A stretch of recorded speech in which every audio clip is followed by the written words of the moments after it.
I like kind of having a busy schedule, and nothing kind of for me is worse than like going, oh, what do I do now? You'll never think that here. No. No way. No. If you're going to give people like one bit of advice, what do you think that would be?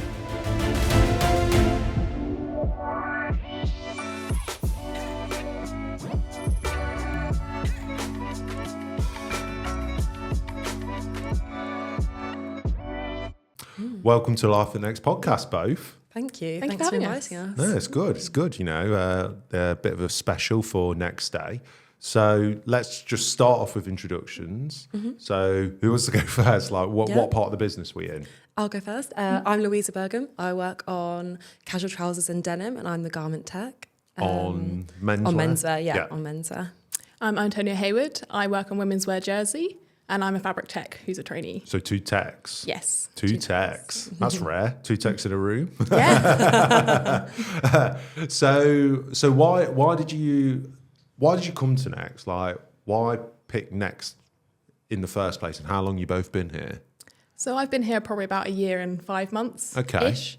And I kind of came here because there's the trainee scheme, and there's not many options for trainees in terms of the technical side. So when a role appeared, I took it on and like jumped at the chance, because it's like a fantastic opportunity to go through the early careers program anyway, but also to have that training from a base level, because I think a lot of tech roles I was seeing were very much like advanced, like needing 5 years experience, and trying to get that experience is really tricky. So that's for me personally. Yeah, that makes sense. I think for me, I knew a couple of people that already worked here in product, and I heard how valued they actually felt within their teams. And it sounds cliche, we all know Next really cares about quality, and I thought that's something that I actually want to be part of. Oh, nice. So yeah, I think it was kind of that I knew that in some point in my career it would be really beneficial for me to get experience here. So I've been here 3 years now. Oh, nice. And don't plan on moving anytime soon. That's good to know.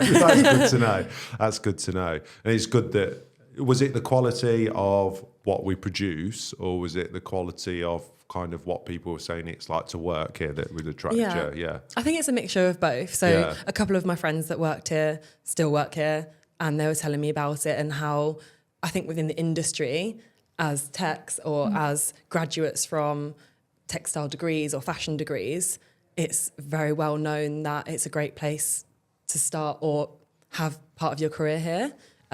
So yeah, I think it's the reputation and also the product quality, and you kind of know what you're going to expect. Oh, good. That's good. It's good to know the reputations like out there amongst those kind of people. That's really, really positive. And I guess we need to be clear, don't we, when we're talking about techs, because we're a massive business. We're not talking about IT techs. We're talking about product technologists. So both in your own words, what is that like? Like, because, you know, if someone's watching this, there'll be people that understand it, but there'll probably be a lot of people that'll be like, what is that? What is that role? So, you know, talk me through that in your own words.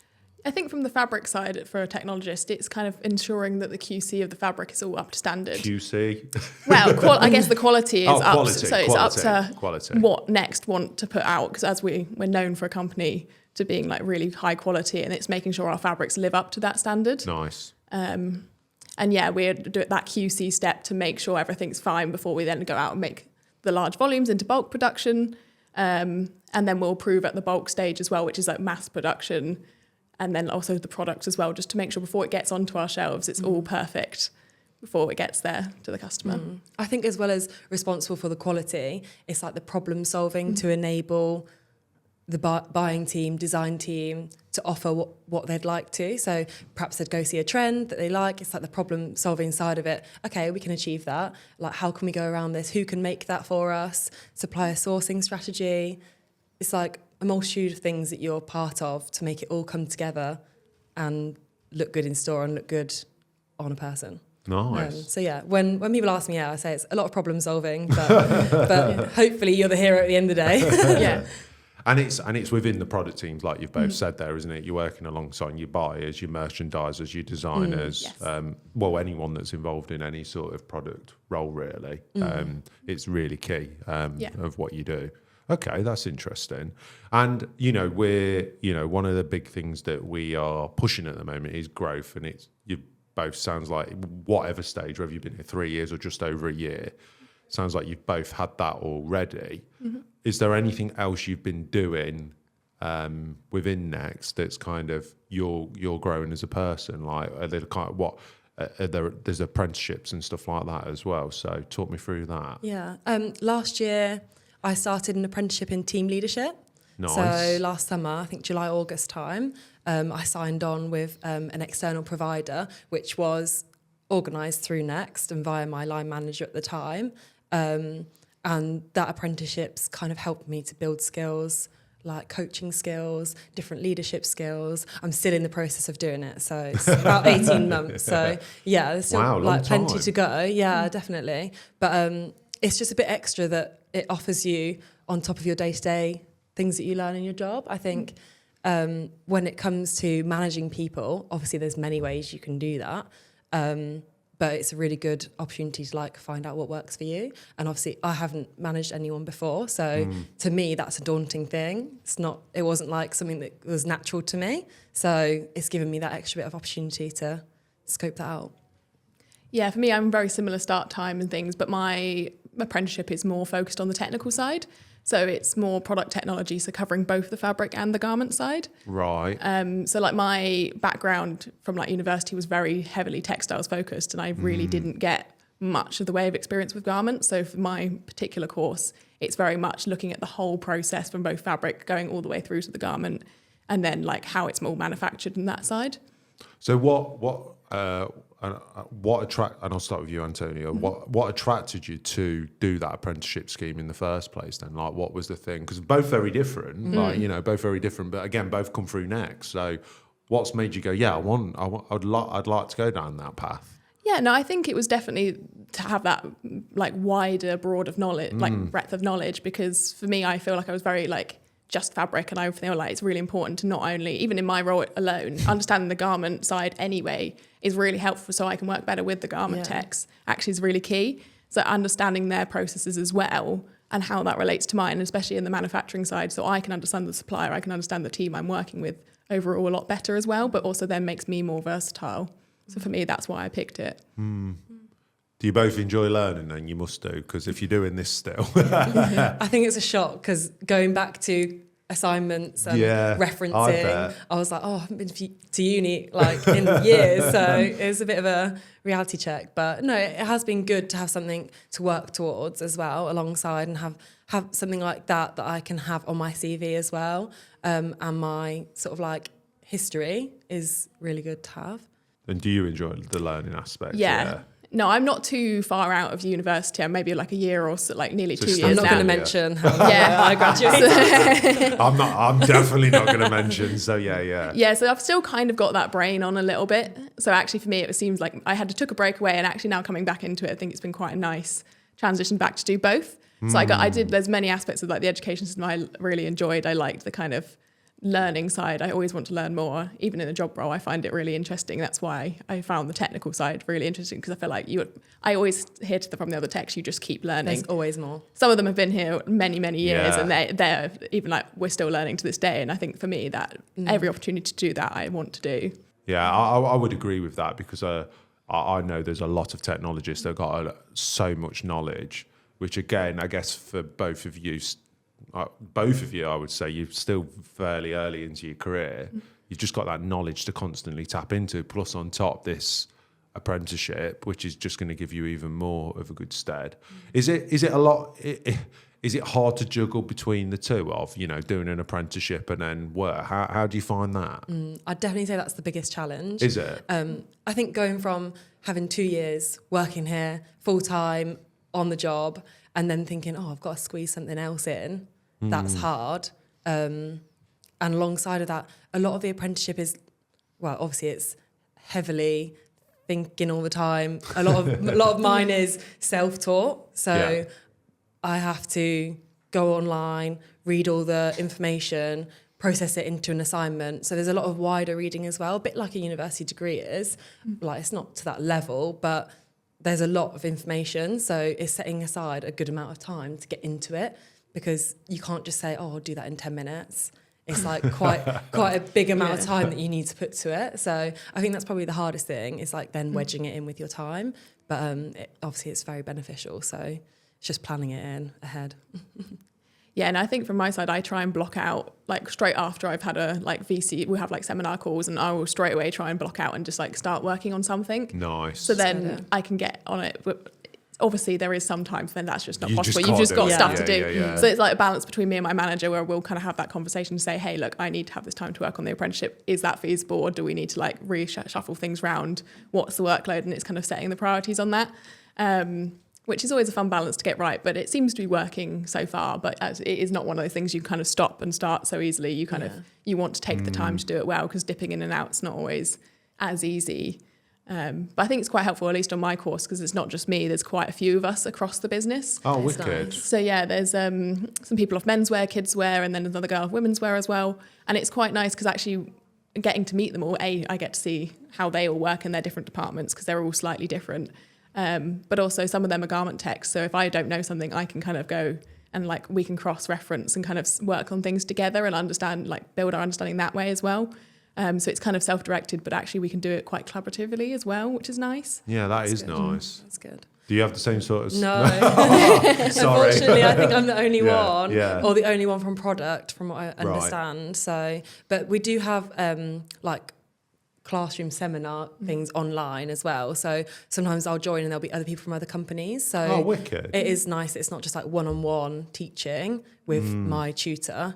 That can be nice to like get other people's ideas, but it's not to the same extent, which must be so nice to sort of connect with people across the business, because it's a huge business. You know, we're not every day like going over to women's wear, like to go and see like, oh, so what are you working on today? So it's quite nice that you've got that sort of connections. Yeah, definitely. Especially like places like kidswear, where they're like standards for like safety as well, which is like they've got safety standards for their quality that they have to factor in. Like, and it's really interesting hearing what decisions they might make versus what I might make because of those considerations. So it's really good for like my knowledge as well, not just so if I did move one day onto kidswear, then I know what to expect as well, and I can be more versatile. Yeah, I guess what you're both doing is broadening that. Yeah, well, broadening your learning, but broadening your opportunities as well, aren't you? Like, you know, whatever might come, you're going to learn from, whether it's people external or internal, so much more than people who aren't. But, you know, it's not that they're not, it's just, you're just giving yourself that bigger opportunity, really, aren't you? Yeah, definitely. And what's, you mentioned there about obviously the time management. Is there anything else that's been like, what's been the most enjoyable thing out of it so far? Like, what have you really both like enjoyed, or what's been the one thing that you're like, oh yeah, this has been a really good decision?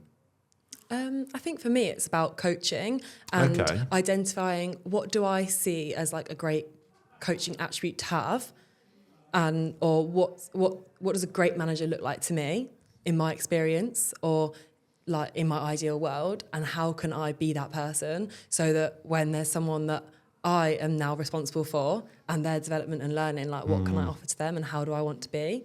I think obviously I've worked at a few different companies. I've had so many different managers, and I'm like, okay, now I can work out how I want to be. So I think in a way it's quite nice because then I've kind of sussed that out for myself. Nice. I think, yeah. You think you've got a good idea of the, because I always get the, you know, I've got people that are kind of learning and going down that route as well at the moment. We're having a lot of conversations around the kind of manager they want to be as well. Are you kind of sussing that out, the kind of like manager you think you're going to be, like your style almost? Yeah, I think so. And how I would like to be approached the other way around. So I can kind of put myself in someone's shoes very easily, but then it's the other way around. Oh, nice. So yeah, I think that's quite a big learning for me. But, yeah, big time. Big time. What about you? I think for me, it's kind of made me think about when I'm doing something, is this a learning opportunity? Because some of the stuff I have to do is like off the job training. So it's not stuff I'm doing in my day to day. It's like extra stuff on top. And I'm meant to do like, I believe it's 6 hours a week on top of that. But it's kind of, sometimes you're like, oh, I'm in specific trainings. But sometimes you're like, actually, I need to think about it. So I'll have like one-to-one trainings with my manager. I'm going to like asking to do like, oh, can I look at this fit session, for example? I don't do fit sessions because I'm a fabric tech. So actually my garment techs will take me in and show me what they're doing that day. And then I can kind of see from their perspective as well what they're considering, which I think is really nice. And I think I really enjoy that I can kind of not just see my job role, but actually gives me a bit of an insight in the other guys as well, what they're doing. Yeah, that's really good. And you've both said it there a couple of times. I picked up on it that feels like you got a lot of support as well from managers or team. Is that fair to say, or? Is both your managers kind of, sounds like they've both encouraged you to be like, yeah, go for it. But then as it's going on, they're constantly being like either helping or guiding as well. So does that help? Yeah, I'd definitely say so. And I think now, a lot more people within Next are doing apprenticeships or are aware of apprenticeship schemes, whether that's like product tech related or like mine, like more coaching, managing perspective. There's a lot more understanding and awareness of it, and the time it takes, the extra things that we're doing, like the on-the-job hours, which is a great excuse to be able to get some insights into other roles, isn't it? But they're a lot more understanding of that and the extra things that we're doing. So yeah, I'd say a lot of the teams have been really supportive, and managers especially, because they know it's important for our growth. Yeah, definitely. And if there's people listening being like, do you know what, I fancy a bit of an apprenticeship, like what bit of advice would you give people? Like, what do you think would be really good, one bit of advice you'd pass on? I think go into it and like be wanting to learn and take in as much as you can and try and see what opportunities are there. Maybe it's kind of like out of your comfort zone to go ask someone for help on something, but actually how much you can learn from that, especially as we have the access being in the office, but then also working with a provider, we have two different sort of resources of like information that you can pull from. Definitely agree. I think for me also some of it is pushing out your comfort zone and being like, well, it's a great reason to go and ask for advice from someone I never speak to. Like, even if it's someone in HR, oh, actually, what do you think about this? I'm doing an apprenticeship. Great excuse to get a conversation started. Yeah, that's a good way of looking at it. Whereas if I just went, oh, I'm a garment tech, I'm just wondering, like, how do you manage your team? Like, it gives more context to people and understands. Right. Yeah, great excuse just to get a conversation going with somebody. Yeah, totally agree. And you both said there, you're kind of both halfway through, is that right? Yeah. Yeah.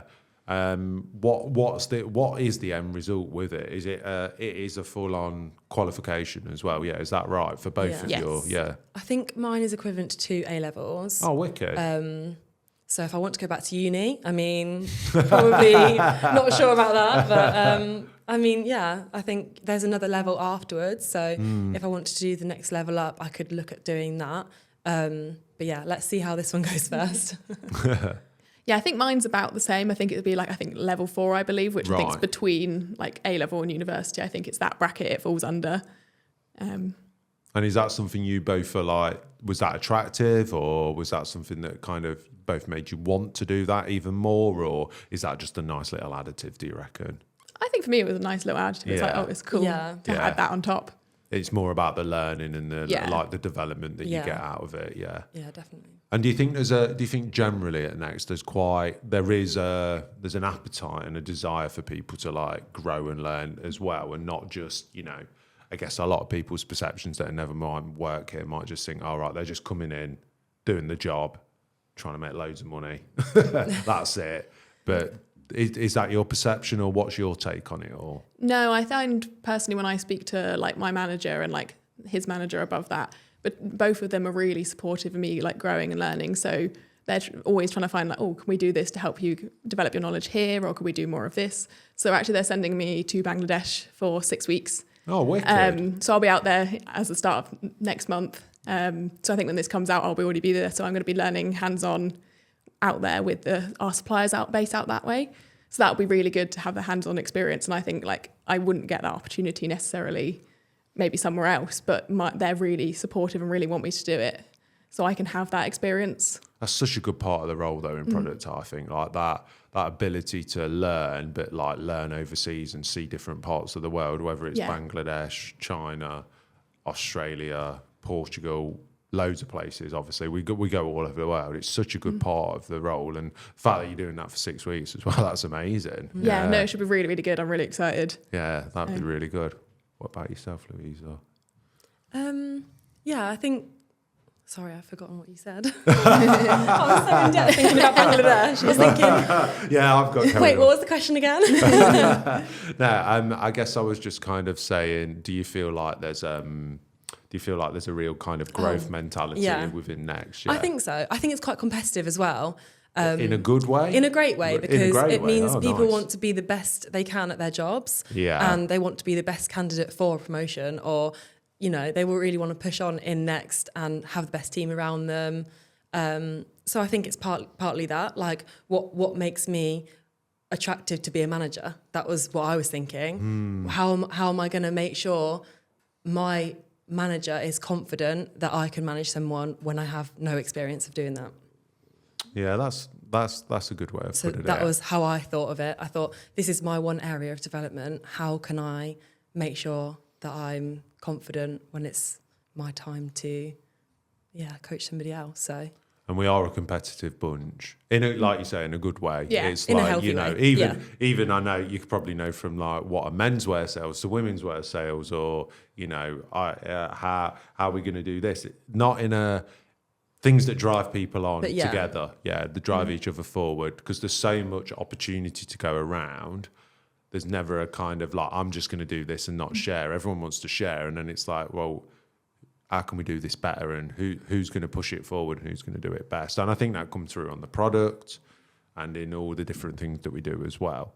I totally agree with the competitive nature, and I see that in my team a lot. So, for sure. I think it's quite nice what you said about kind of like trying to push each other to be better as well. Like I know, especially from my team, we'll have an idea in the women's wear, and we're like, okay, let's see what the other departments also think. Do we think this could be, we could do this all better together? Yeah. Is a very big thing we'll discuss in meetings as a group, because we want the whole business to push as well and be really good. I love those scenarios though, where someone comes in with an idea and then someone else will completely come up with something that no one else has thought of, and it just sparks conversation and other ideas. And it might create more work, but the end result is going to be fantastic. We naturally push each other, I think. Yeah. And that's the great thing about being here. I think at other companies, you might not have that so much. Like you said, you might turn up, do your job, go home. Here, we're like, okay, what's next? What's the next trend? What's the next thing we're doing? So-and-so's doing that. Menswear doing that. Let's do that on women's wear. 100%. And it is fast, it's right? Constantly what's it the next is fast. thing. Yeah. It is fast. And do you find, did that take any adjustment with the pace when you came in, either of you, like getting up to speed with it? Not in a, and I think I say that just in a really, really honest way, that it is fast, and therefore when you come in, don't be surprised. But what was your experience of that? Yeah, and I think because a previous role I've done were kind of in like more the manufacturing side, a placement year I did. And I think that was fast paced. It wasn't quite as fast paced as here. So it was kind of a nice little stepping stone up. But you have to kind of throw yourself in at the deep end to kind of really know how to adapt to it. And personally, I really enjoy it. I like kind of having a busy schedule, and nothing kind of for me is worse than like going, oh, what do I do now? Yeah. So for me, you'll never think that here. No. No way. No. And I really enjoy that personally, and I enjoyed that process of kind of adapting to it. It took some time, but I feel like it's definitely worth it. I agree. You never get that here. You never get that. It's not that we don't stop, and it's not that we don't enjoy it either, is it? I think it's a more of a, it just feels like the opportunities are just keep coming, which is weird as well, because then you look how much we are growing as a business, and yet I speak to everyone and everyone's like, oh, we're just getting started. And I'm like, this is great. This is so good. So no, I do like that side of it. And if you were going to kind of, if you're going to give people like one bit of advice for joining next at any level, when they were going to come in as a trainee, or, you know, they're just joining the brand from whatever, what do you think that would be? It sounds cliche, but take any opportunity that's offered your way, whether that is an apprenticeship or a training scheme or joining different teams, so like moving around the departments. I think definitely just like take that opportunity. I think also it sounds really weird, but like to be nosy. Like almost, Yeah. sounds a weird way of phrasing it, but like you want to have that desire to like know what's going on, understand the product, understand why we're picking something, why we're going for that trend. Like I think it really helps everyone all over, whether especially the trainees coming in, is kind of like trying to learn the product. Some trainees come with like no background in fashion, some do, and I think it's like really like wanting to know more and understanding. I think in product tech, like whether that's garment tech or fabric tech, it's asking questions. Yes. Yeah. Asking questions, even if you think they're silly questions, whether that's to a supplier, whether that's to your buyer, to your designer, like just ask the question, because you're never going to know otherwise. And I think you can be fearful of that sometimes. I know I can be, especially joining a new team. Second week of a new team, I'm like, oh, I don't want to ask that. Actually, no, how will I know if I don't ask? So I think, yeah, don't be afraid to ask questions. Yeah, absolutely. Yeah, I would 100% back you on that. Like, I didn't realise, like, it's funny, you get asked questions and then someone asks you that question and you're like, that's a really good point. I don't know. Like, it could be as simple as, why do we do that? Or, you know, have we ever, what are you doing? Or how do we do this? Or it could be a question in any way. But I think, yeah, and you never met with, I personally am not, because I ask a lot of questions myself. You never met with that, oh, you should know either. It's always given, the answer's always given back in a really polite and constructive way, I find as well. Do you both get that experience as well? Yeah, no, I think, and also it's helpful sometimes as well when you ask a question, then they go, oh, by the way, if you want any further information, here's where to find it as well. Nice. So then actually when later down the line or something, you go, oh, actually, I'm not sure of this, but then you have more idea of where to find stuff as well. And I think if you don't ask, then how would you find out that information? Yeah, totally. Yeah, agree. I think abbreviations, like every retailer has abbreviations, don't they? I think that's the biggest one. Everyone's got names for things or shorthand names. So yeah. Yeah, especially when I'm email sometimes with suppliers and I'm like, they've given an abbreviation. I'm like, I don't know what you're at. Yeah. Like what you're like, and a lot of my time to the suppliers like, can you just clarify what you mean by that? And then when they say it, I'm like, oh, that makes perfect sense. Yeah. But like, when you're not in the loop, you're not in the loop. So, or you're just not thinking that's what they're discussing, and you're like, hang on. But yeah, no, it is. Cool. Well, thank you both for coming on. I really appreciate you talking through it. I wish you like all the best with that, your apprenticeships. Like, I think it's great that you're still learning and, you know, picking all of that up and and doing the job as well. You know, I think that's a really important factor, but I can't wait to see what you both do with it. So, you know, thank you for coming on. Thank you for having us. Thanks for having us.